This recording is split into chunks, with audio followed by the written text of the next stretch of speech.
আমি অনেক কথা শুনি, অনেক কিছু বুঝতে চেষ্টা করি, কিন্তু দিন শেষে টের পাই আমাকে বোঝার লোক খুব কম।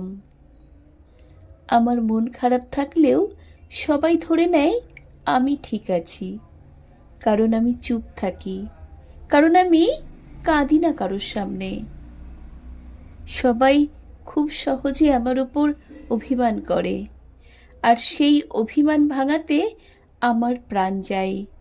কিন্তু যখন আমি চুপ করে দূরে সরে যাই, তখন কেউ একটুও অস্থির হয় না।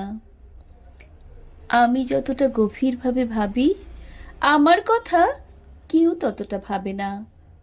তাই এখন আর অভিযোগ করি না, শুধু একটু দূরে থেকে ভালো থাকি।